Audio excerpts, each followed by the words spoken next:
ಹೋರಾಟಗಾರ ಚಿಂತನೆ ಮಾಡಿ ಇದೊಂದ್ಸಲ ಅವ್ರು ಇರ್ತಕ್ಕಂಥ ಯಾರೋ ಆಡಳಿತ ಮಂಡಳಿ ಅವ್ರ ಇನ್ನೊಬ್ರು ಅಧ್ಯಕ್ಷದಾರ ನಮ್ಮ ಯಾವರು ಸುರೇಶ್ ಅಲ್ಲ ಇದ್ರವ್ರ ನಸಲಾಪುರದವ್ರ ಒಬ್ರು ಅಧ್ಯಕ್ಷದಾರ ಅವ್ರ ಕಡೆ ತಪ್ಪಾಗೈತಿ. ನಾ ದಯವಿಟ್ಟು ಅದನ್ನೇನು ದೊಡ್ಡದು ಮಾಡ್ಕೋಕ್ ಹೋಗ್ಬೇಡ್ರಿ ಅಂತ್ರಿ ನಾವು ಬಿಟ್ಟದು.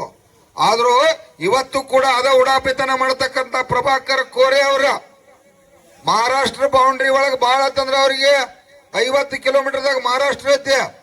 ಸುಮಾರು ಈಗ ನನಗ ನಿನ್ನಿಂತ್ರ ಒಂದು 10-15 ಕಾರ್ಖಾನೆ ಅವರ ಮಹಾರಾಷ್ಟ್ರದವ್ರೆಲ್ಲ ಫೋನ್ ಹಚ್ಚತಾರ. ಅಲ್ಲಿ 3,400-500 ರೂಪಾಯಿ ಕೊಟ್ಟರು ಅಲ್ಲಿ ಕಬ್ಬು ಬೆಳೆಗಾರ ಒಪ್ಕೋ ಆಗ್ತಾ ಇರಲಿಲ್ಲ. ನೀವು 3,700 ರೂಪಾಯಿ ಕೊಟ್ಟು ಕಾರ್ಖಾನೆ ಚಾಲೂ ಮಾಡ್ರಿ ಅಂತೇಳಿ ಅಲ್ಲಿ ಹೋರಾಟ ಮಾಡತ್ತಾರ. ಅಲ್ಪ ಬರೇ ನಾವು ನಿನ್ನಿಂದ್ರ ಬಡ್ಕೋ ಆತು. ಇವತ್ತು ಕಾರ್ಖಾನೆ ಅವ್ರು ಬರೀ ತಯಾರಿ ಏನ್ ನಡೆದೈತೆ ಅಂದ್ರೆ ನಿಮ್ಮ ಹೋರಾಟ ಬಲ್ದಿಂದ್ರ ಅವ್ರ ಈ ಸಲ 30,000 ರೂಪಾಯಿ ಕೊಡ್ಬೇಕು, ಇವ್ರಿಗೆ ಬರೀ 29 ಕೊಟ್ರೆ ತಗೋತಾರ ಅಂತ ಹೇಳಿ 20ನೇ ತಾರೀಕು ಕಾರ್ಖಾನೆ ಚಾಲೂ ಮಾಡಿಸ್ತಕ್ಕಂತ ಪ್ಲಾನ್ ಮಾಡಿದವ್ರ ಅವ್ರ. ನಾವಿವ್ರ ರೈತರಿಗೆ ಗಟ್ಟಿ ಆಗುದಿಲ್ಲ, ಇವ್ರು ಒಕ್ಕಟ್ಟಾಗುದಿಲ್ಲ ಅಂತ ಹೇಳಿ 20 ತಾರೀಕು ಚಾಲೂ ಮಾಡಿಸ್ರಿ. ಯಾವಾಗ ನಾವು ಗುರುಗಳ ಮತ್ತು ನಮ್ಮ ಮಲ್ಲಪ್ಪನ ಅಂಗಡಿ ನೇತೃತ್ವದಾಗ ಇಡೀ ಜಿಲ್ಲೆ ವ್ಯಾಪಿ ಎಲ್ಲ ರಸ್ತೆಗಳನ್ನು ಬಂದ್ ಮಾಡಿದ್ವು, 10 ಕಾರ್ಖಾನೆಗಳು ಬಂದ್ ಮಾಡಿದ್ವು. ಈಗ ಅವ್ರಿಗೆ ಬೆಂಕಿ ಬಿದ್ದ ಮೊನ್ನೆ ಅಲ್ಲಿ MD ಆಫೀಸ್ದಾಗ 3,050 ರೂಪಾಯಿ 50 ರೂಪಾಯಿ ಹೆಚ್ಚು ಕೊಡ್ತು ಭಿಕ್ಷುಕರು. ಯಾಕಂದ್ರೆ ಅವತ್ತು ಅವ್ರ MD ಆಫೀಸಲ್ಲಿ ಕೀಲಿ ಹಾಕಿದ್ವು. ಅದ್ರ ಸಂಬಂಧ ಮತ್ತೆ ಕೆಲವು ಶಿಟ್ ಮಾಡಿರ್ತಾವ್ರು, ಶಿಟ್ ಮಾಡಿರುತ್ತ. ನಾವು ಕೀಲಿ ಹಾಕಿ ಒಳಗಿಟ್ಟಿಲ್ಲ, ಅವ್ರಿಗೆ ಶಿಟ್ ಬತ್ತದ. ಅಂದ್ರ ಕಬ್ಬ ರಗತ ಬೆವರ ಸುರಿಸಿ ಲಕ್ಷಾಂತರ ಕೋಟ್ಯಾಂತರ ಟನ್ ಗಂಟ್ಲೆ ಕಬ್ಬು ಬೆಳಿತಕ್ಕಂಥವ್ರು ನಾವದು. ನಮ್ಮ ಕುಟುಂಬಗಳು ಇವತ್ತು ಆತ್ಮಹತ್ಯೆ ಮಾಡ್ಕೋತಾವ. ಹೊಲ ನಮದ, ಗೊಬ್ಬರ ನಮದ. ಶಶಿಕಾಂತ್ ನಾಯ್ಕ ಸಾಹೇಬ್ರಿಗೆ ಬಂದರ ಗೊಬ್ಬರ ಇವತ್ತ 400 ರೂಪಾಯಿ 500 ರೂಪಾಯಿನ 2 ದಿವಸನಾಗ ರೇಟ್ ಹೆಚ್ಚಾಗುದತ್ತ. ಆರ್ಡರ್ ಆಗಿತ್ತು, ನಾಳೆ ಆಗುದತ್ತ. ಇವತ್ತೇನು ಗೊಬ್ಬರ ರೇಟ್ ಐತ್ಲ, ಇದು 400 ರೂಪಾಯಿ ಒಂದೊಂದು ಚೀಲಿಗೆ ಹೆಚ್ಚಾಕತ್ತೆ. ಎಷ್ಟ ನಮ್ಮನ್ನ ಇವತ್ತು ಮೋಸ ಮಾಡ್ತಕ್ಕಂಥ ಚಟುವಟಿಕೆ ನೋಡಿದ್ರೆ ಇಷ್ಟೆಲ್ಲ ಜ್ಞಾನ ಇದ್ದಾಗ ಕೂಡ ಉದ್ದೇಶ ಐತೆ ಅವ್ರ ಕಾರ್ಖಾನೆಗಳು. ಇಡೀ ಜಿಲ್ಲೆಯಲ್ಲಿ ಇರ್ತಕ್ಕಂಥ ಎಲ್ಲಾರ ಕಾರ್ಖಾನೆ ಕೂಡ ಬಹಳ ಅಂದ್ರೆ ಎಲ್ಲಿಗೆ ಬಂದಾರ ಗೊತ್ತೀನಿ. ಈಗ ಅವ್ರ ನಿಮ್ಮ ಹೋರಾಟಕ್ಕೆ ಮಾಡದ ಮತ್ತ ಅವ್ರೇನ ಹತ್ರ ತಲೆ ಹಿಡಕ್ರಿಲ್ಲ. ಯಾಕಂದ್ರ ನಿಮ್ಮ ಹೋರಾಟಕ್ಕೆ ಮಾಡದ ನಿನ್ನೆ ನಮ್ಮ ಜಿಲ್ಲಾಧಿಕಾರಿ ಮತ್ತು ನಮ್ಮ ಜಿಲ್ಲೆ SP ಅವರ ನಮ್ಮ ಹೋರಾಟನ ಸಂಪೂರ್ಣ ಎಲ್ಲಾ ಕಾರ್ಖಾನೆಗಳಿಗೆ ಮನವರಿಕೆ ಮಾಡಕ್ ಕೂಡ ಅಂದ್ರೆ ಬಹಳ ಅಂತಂದ್ರೆ ಇವತ್ತು ಒಂದು 100 ರೂಪಾಯಿಗೆ ಬಂದಾರ ಅವ್ರ. ಅರ್ಥ ಆತು, 3,100 ರೂಪಾಯಿಗೆ ಬಂದಾರ. ಅದಕ್ಕಾಗಿ ಇವತ್ತ ನಾವೇನ್ ಮಾಡಿದ್ವಪ್ಪ ಅಂತಂದ್ರ ಕ್ಯಾನ್ಸಲ್ ಮಾಡ್ತಕ್ಕಂಥದ್ದು ಮಾಡಿದ್ವು. ನಾವು ಬರಂಗಿಲ್ಲ, ನಾವು ಮೀಟಿಂಗ್ ಜಿಲ್ಲಾಧಿಕಾರಿ ಅವರ ನಾವು ಯಾವ್ದು ಕೂಡ ಸಭೆಗೆ ಬರಂಗಿಲ್ಲ. ಅವ್ರೇನಿದ್ರು ಇಲ್ಲೇ ಗುರ್ಲಾಪುರದಾಗ ಬಂದು ಕಬ್ಬಿಣ ಬಿಲ್ ಘೋಷಣೆ ಮಾಡಬೇಕು ಅನ್ನುವಂಥದ್ದನ್ನ ಜಿಲ್ಲಾಧಿಕಾರಿಗೆ ಒತ್ತಾಯ ಮಾಡಿದ್ವು. ಅದಕ್ಕಾಗಿ ಇದು ಹುಡುಗಾಟಿಕೆ ವಿಚಾರ ಅಲ್ಲ. ಪ್ರಭಾಕರ್ ಕೋರೆ ಅವರು ಇರ್ಬೋದು, ಕತ್ತಿ ಅವರು ಇರ್ಬೋದು, ನಿರಾಣಿ ಇರ್ಬೋದು, ನಮ್ಮ ಸತೀಶ್ ಜಾರಕಿಹೊಳಿ ಜಿಲ್ಲಾ ಉಸ್ತುವಾರಿ ಇರ್ಬೋದು, ಲಕ್ಷ್ಮಿ ಹೆಬ್ಬಾಳ್ಕರ್ ಮೇಡಮ್ ಇರ್ಬೋದು, ಲಕ್ಷ್ಮಣ್ ಸವದಿ ಅವರು ಇರ್ಬೋದು. ಇವತ್ತೇನ ತಾವ ಜಿಲ್ಲೆಯಲ್ಲಿ ಪ್ರಭಾವ ರಾಜಕಾರಣಿಗಳಿದ್ರಿ. ಇವತ್ತು ನಮ್ಮ ಗೋರಿ ಮ್ಯಾಲ ನೀವು ರಾಜಕಾರಣ ಮಾಡಬೇಡ್ರಿ, ನಮ್ಮ ದುಡ್ಡಿನ ಮೇಲೆ ರಾಜಕಾರಣ ಮಾಡಬೇಡ್ರಿ. ಇವತ್ತ ಏನ್ ಮಾಡತ್ತೀರಪ್ಪ ಅಂತಂದ್ರೆ ನೀವ ನಮ್ಮ ದುಡ್ಡಿನ ಮೇಲೆ ರಾಜಕಾರಣ ಮಾಡಕ್ಕಾಗಿ ಇವತ್ತು ಬಿಲ್ ಹೆಚ್ಚು ಕೊಡುವಾರ ಅವ್ರ. ನಿಮಗೆ ಲಕ್ಷ್ಯ ಇರ್ಲಿ. ಯಾಕಾರ ನೀವು ಒಂದ ಓಟ್ ಹಾಕಿದ್ರಿ, ನಾನು ಒಂದ ಓಟ್ ಹಾಕಿದನ, ಹೌದಲ್ಲ? ಮತ್ತ ಕಾಂಗ್ರೆಸ್ಗೂ ಹಾಕಿದ್ದು, BJPಗೆ ಹಾಕಿದ್ದು. ಯಾವಾಗ ಹಾಕಿದ್ದು ಯಾರಿಗೆ ಗೊತ್ತಿಲ್ಲ, ಅದು ಹಾಕಿದವ್ರಿಗೆ ಗೊತ್ತು, ಹೌದಲ್ರಿ? ಹಾಕಿದ್ರು. ಆದ್ರ 2 ಪಕ್ಷ ಮೋಸ ಮಾಡತ್ತಾವು, 2 ಪಕ್ಷ ಮೋಸ ಮಾಡತ್ತಾವ. ಯಾಕಂತಂದ್ರ 2 ಪಕ್ಷದವರು ಕಾರ್ಖಾನೆ ಅದಾವಿಲ್ರಿ. ನಾವು ಚಿಂತನೆ ಮಾಡಬೇಕಾಗೈತಿ. ಇವ್ರಿಗೆ ಕೈಯಾಗ ಯಾವಾಗ ಅಧಿಕಾರ ಕೊಟ್ಟಿಲ್ಲ, ನಮ್ಮ ಕಾಲ್ಮರ್ಲಿ ನಾವ ಬಡ್ಕೋಬೇಕಾಗೈತಿ. ಇವತ್ತು ನಾವು ಬೀದಿ ಒಳಗೆ ಬಂದು ಕುಂಡ್ಬೇಕಾಗೈತಿ.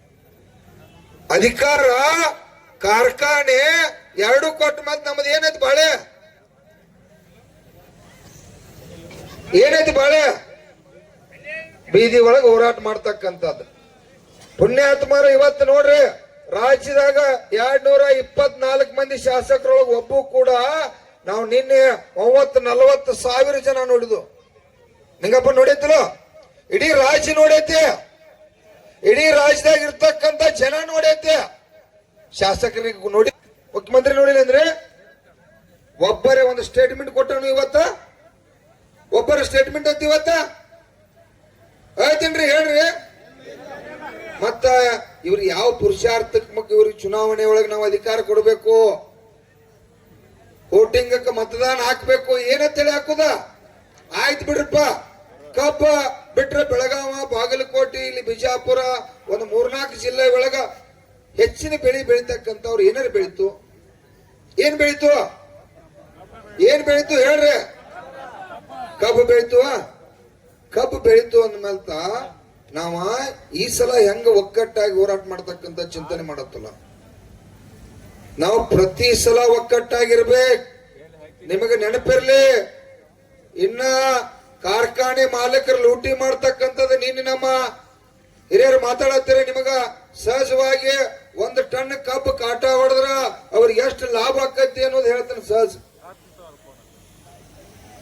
1 ಟನ್ ಅವ್ರ ಏನಾರ ಕಬ್ಬು ಕಾಟ ಹೊಡೆದ್ರಪ್ಪ ಅಂತಂದ್ರ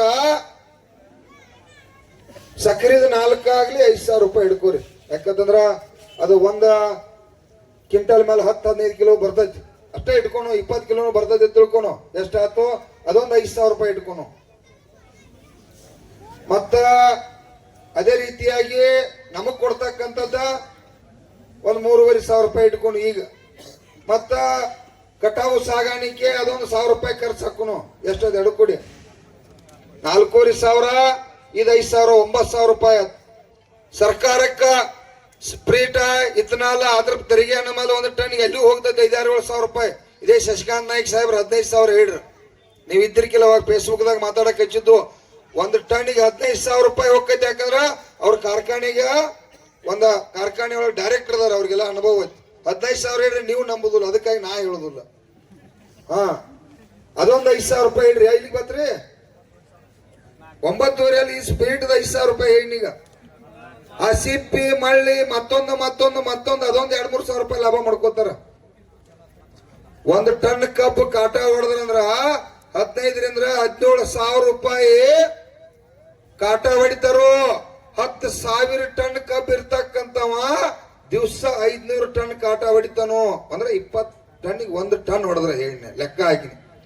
ದಿವಸಕ್ಕೆ 8 ಕೋಟಿ ರೂಪಾಯಿ ಕಾರ್ಖಾನೆ ಮಾಲೀಕ ಉತ್ಪಾದನೆ ಮಾಡ್ತಾನ. ನಿಮಗ್ ಗೊತ್ತಿಲ್ಲದ ಇದ ನಿಮ್ಮನ್ನ ತುಡುಗು ಮಾಡಿ. ಅಂದ್ರೆ 100 ದಿವಸ ಕಾರ್ಖಾನೆ ನಡೀತಂದ್ರ ರೊಕ್ಕ ಎಷ್ಟಾದ್ರು ಹೇಳಲ? 800 ಕೋಟಿ ರೂಪಾಯಿ ಲೆಕ್ಕ ಹಾಕ್ರಿ. ಹುಡುಗಾಟಿಕೆ ವ್ಯವಹಾರ ಅಲ್ಲ. ಯಾಕೆ ಅವ್ರು ಶ್ರೀಮಂತ ಆಗತ್ತಾರೋ? ನಿಮ್ಮನ್ನ ಕೊಂದು ಶ್ರೀಮಂತ ಆಗತ್ತಾರ. ಶ್ರಮ ನಿಮ್ಮ ಶ್ರಮ ನಿಮಗ್ ಗೊತ್ತಾಗಿಲ್ಲ, ನಿಮ್ಮ ದುಡುಕಿ ನಿಮಗ್ ಗೊತ್ತಾಗಲ್ದರ್ಕ ಇವತ್ತು ನಮ್ಮ ಪರಿಸ್ಥಿತಿ ಹಿಂಗಾಗೈತೆ. ಏನಾದ್ರೂ ನಮ್ಮ ದುಡುಕಿ ನಮ್ಮ ಶ್ರಮ ನಮಗ್ ಗೊತ್ತಾಗಿರ ಇವತ್ತ 10-20 ಲಕ್ಷ ರೈತರು ಇವತ್ತು ಸೇರಿ ಈ ರಾಜ್ಯದ ಮುಖ್ಯಮಂತ್ರಿ ಇಲ್ಲಿ ಬರ್ತಿದ್ದ, ಪ್ರಧಾನಮಂತ್ರಿ ಬರ್ತಿದ್ದ. 220 ಮಂದಿ ಅಪ್ಪ ಅಣ್ಣ ರೈತರೇ ನೀವೇನ್ ಹೇಳ್ತೀರಿ ನಾವು ಕೇಳ್ತು, ಕೈ ಮುಗಿತು, ಬೆಲೆ ನಿಗದಿ ಮಾಡ್ತು ಅಂತ ಹೇಳೋ ಪರಿಸ್ಥಿತಿ ಬರ್ತಿತ್ತು. ಶ್ರಮ ಪಡ್ತು, ರಕ್ತ ಬೆವರ ಇಡೀ ಕುಟುಂಬ ಎಲ್ಲಾ ಕರ್ಕೊಂಡ್ ನಮ್ ದನ ಕರ ಕೂಡ ದುಡಿತಾವದಕ್ಕ ತಿಪ್ಪಿ ಗೊಬ್ಬರ ಹಾಕುವಾಗ ದನ ಬೇಕು ಬೇಡ? ವರ್ಷ ಗಂಟ್ಲೆ ಅದೇನ್ ತಿಪ್ಪಿ ಅಂದ್ರ 1 ನಿಮಿಷನಾಗ 1 ನಿಮಿಷನಾಗ 1 ತಿಪ್ಪಿ ಆಗ್ತತಿ ಎಮ್ಮೆ.